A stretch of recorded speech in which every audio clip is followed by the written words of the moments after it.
Baik, ayat 182 surah Al-Baqarah. A'udzubillahi minasyaitonir rajim. فمن خاف من موص جنفا أو إثما فأصلح بينهم فلا إثم عليه إن الله غفور رحيم. Maksudnya, tetapi barang siapa khawatir bahawa pemberi wasiat berlaku berat sebelah, yakni lebih condong menjauhi kebenaran kerana keliru tidak sengaja ataupun berbuat salah, maksudnya secara sengaja, seperti menambah wasiat lebih daripada sepertiga harta atau hanya memberi wasiat kepada orang yang kaya saja misalnya, lalu dia mendamaikan antara mereka, antara pihak yang memberi wasiat dan pihak yang menerima wasiat dengan memerintahkan berlaku adil, maka dia tidak berdosa dalam perdamaian itu. Sesungguhnya Allah Maha Pengampun, Maha Penyayang. Ayat 183. يا أيها الذين آمنوا كتب عليكم الصيام كما كتب على الذين من قبلكم لعلكم تتقون. Wahai orang-orang yang beriman. Okay, jadi ini ayat dalil berpuasa di bulan Ramadan. Beriman, diwajibkan atas kamu berpuasa sebagaimana diwajibkan atas orang sebelum kamu, maksudnya umat-umat sebelum kamu, agar kamu bertakwa, yakni menjaga diri dari kemaksiatan, kerana puasa mematahkan syahwat yang menjadi picu segala kemaksiatan. Ya, dalil berpuasa di bulan Ramadan. Ayat 184. Ayyaman ma'dudat faman kana minkum maridan aw ala safarin فعدة من أيام أخر وعلى الذين يطيقونه فدية طعام مسكين فمن تطوع خيرا فهو خير له وأن تصوموا خير لكم إن كنتم تعلمون. Yaitu beberapa hari tertentu, iaitu beberapa hari dalam bilangan yang diketahui, yakni bulan Ramadan, seperti yang akan dijelaskan. Hari-hari puasa itu disebut sedikit untuk memberikan kemudahan dan keringanan pada mukallaf. Maka barang siapa di antara kamu saat Ramadan tiba sakit ataupun dalam safar perjalanan, yakni berpergian jauh, puasa dan jamak boleh dilakukan kerana puasa dalam keadaan berpuasa, lalu ia tidak berpuasa, maka berwajib menggantikan hari yang sebanyak hari yang dia tinggalkan, sebanyak mana hari yang tidak berpuasa itu, maka hari-hari yang pada hari-hari yang hari-hari lain di luar pada bulan Ramadan. Jadi bagi orang yang bermusafir ataupun orang yang melakukan perjalanan yang diharuskan oleh syarak, jadi kalau dia tidak berpuasa, maka diberikan keringanan rukhsah kepada mereka itu.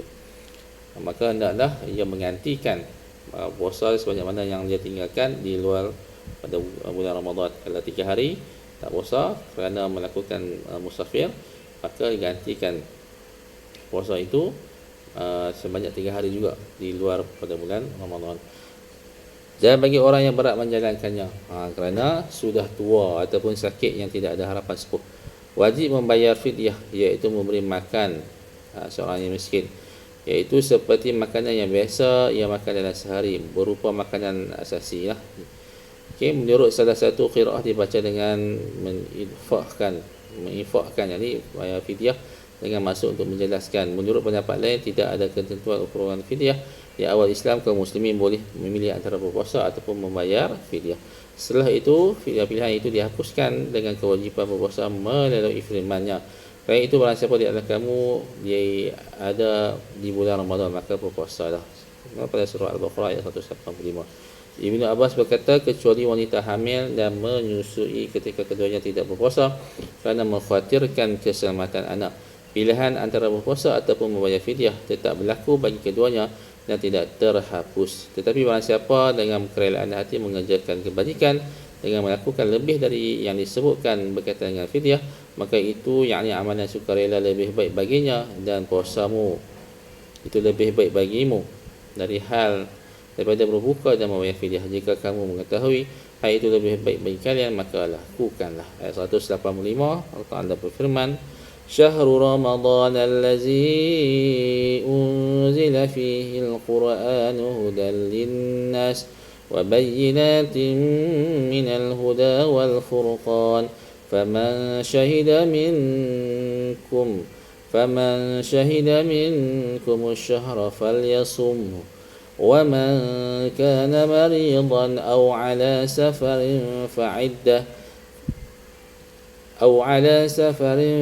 فعدة من أيام أخر يريد الله بكم اليسر ولا يريد بكم العسر ولتكملوا العدة ولتكبروا الله على ما هداكم ولعلكم تشكرون. Okey, jadi ayat 185 Allah Ta'ala berfirman, hari-hari itu adalah pada bulan Ramadan, adalah bulan yang di dalamnya diturunkan Al-Quran dari Lauhul Mahfuz ke langit Baitul Izzah pada malam Al-Qadar di bulan Ramadan sebagai petunjuk dari kesesatan bagi manusia dan penjelasan ayat yang jelas mengenai petunjuk itu dengan hukum-hukum yang menunjukkan pada kebenaran dan pembeza di antara hak dan batil. Kerana itu barang siapa di antara kamu ada yakni hadir di bulan itu, maka berpuasalah, berpuasa di bulan Ramadan. Dan barang siapa sakit atau dalam perjalanan dia tidak berpuasa, maka wajib menggantikannya sebanyak hari yang dia tinggalkan pada hari-hari yang lain. Ayat serupa sudah dijelaskan di atas dan ini diulang agar tidak dikira ayat dihapus oleh umum yang ada di dalam bulan tersebut. Allah mengkehendaki kemudahan bagimu dan tidak mengkehendaki kesukaran bagimu.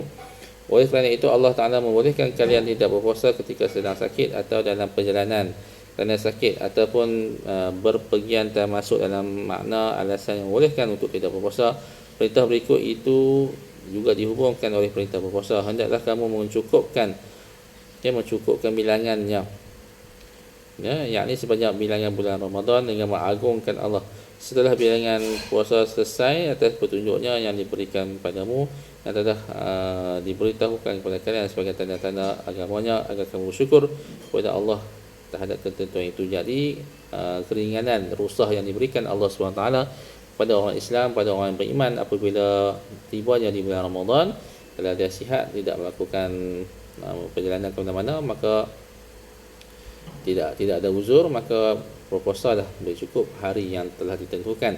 Tapi apabila masuk bulan Ramadan, seseorang itu mengalami kesukaran ataupun kesakitan ataupun pergi bermusafir ataupun wanita yang keuzuran, dibolehkan untuk berbuka puasa dan digantikan di luar bulan Ramadan, sama ada kena ganti berpuasa ataupun kena bayar fidyah.